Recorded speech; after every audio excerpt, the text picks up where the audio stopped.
নমস্কার crazy Arindam. Swapnonil Das, Mount Carmel topper 2024 ICSE. 500-তে ওর প্রাপ্ত নম্বর 474, 94%, 94.8%। অসম্ভব মেধাবী ছেলে। আর ওকে সবাই বলতো কম্পিউটারের কম্পিউটার ম্যান, এবং সত্যিই তাই, 100-এ 100। আচ্ছা স্বপ্ননীল, এই যে 500-তে 474 একটা গুড মার্কস, এইটাই যে তুমি পেলে, এটা কিভাবে সম্ভব হলো? তুমি পড়াশোনাটা কিভাবে করতে? সর্বপ্রথমে নমস্কার সবাইকে। আমি এই 500-তে 474 পাওয়ার জন্য অনেক মেহনত করেছি, অনেক হার্ড ওয়ার্ক করেছি। পড়াশোনা কিভাবে করতে? আমি প্রায় 5 থেকে 6 ঘন্টা পড়তাম। তার সাথে ওসওয়াল্ডের কয়েকটা কোয়েশ্চেন ব্যাংক, 10 ইয়ার্সের কোয়েশ্চেন ব্যাংক সলভ করেছি। তার সাথে আরও কয়েকটা গাইড বুক আমি ফলো করেছি। বড় হয়ে তোমার আইআইটিতে যাওয়ার ইচ্ছা, এই যে ইচ্ছাটা, এটা কোন ক্লাস থেকে তোমার জন্মায় যে আমি আইআইটিতে যাব? এটা বিশেষ করে আমি যখন ক্লাস 4-5-এ পড়তাম, তখন কম্পিউটারের থেকে আমি অনেকটা ইন্সপায়ার্ড হয়ে যাই। তখন থেকেই আমার ইচ্ছা এই আইআইটি লাইনে যাওয়ার। আচ্ছা, এই যে তোমার পড়াশোনা, তুমি যে পড়াশোনাটা করতাম, তোমার ইন্সপিরেশনটা তোমার কে দিয়েছে? সবাই বাড়ি থেকে তুমি কার থেকে বেশি ইন্সপিরেশনটা পাইছো? বাড়িতে আমাকে সবাই আমার মোটামুটি মা বাবা, দিদিরা সবাই আমাকে ইন্সপায়ার করেছে।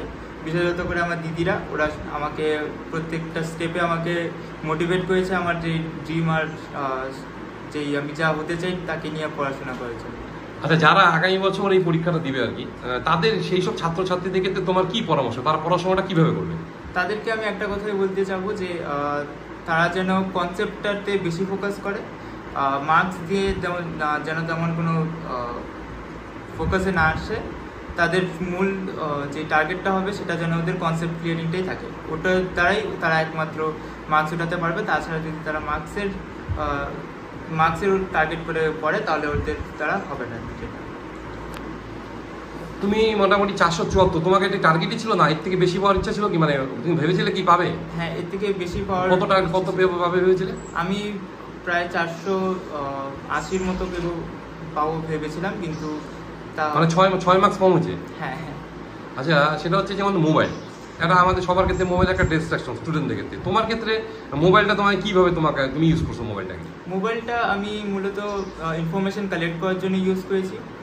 বিভিন্ন সোর্সেস থেকে আমি একটা টপিকের সম্পর্কে অনেক ইনফরমেশন কালেক্ট করেছি মোবাইলের দ্বারা। আমি মোবাইলকে আমার ডিস্ট্রাকশন হতে দিইনি। আমি আমার যত সোশ্যাল মিডিয়া অ্যাপ ছিল আমি সবগুলো ব্লক করে দিয়েছিলাম এক্সামের আগে। আর গুগলের থেকে আমি প্রায় অনেক রকম হেল্প পেয়েছি এই ইনফরমেশন, এই টপিকগুলোকে ভালো করে শেখার জন্য। এখন তুমি 11-12টা কোথায় পড়ছো? এখন আমি আর্মি পাবলিক বিনাগুড়িতে আছি।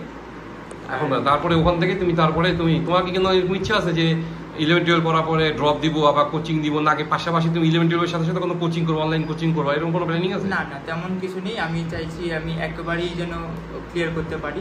আমি অনলাইন পিডব্লিউডির কোর্স নিয়েছি। সেটা কোনটা করতেছো তুমি? পিডব্লিউ লাক্স ব্যাচ, লাক্স 2.0, ওটা আমি নিয়েছি।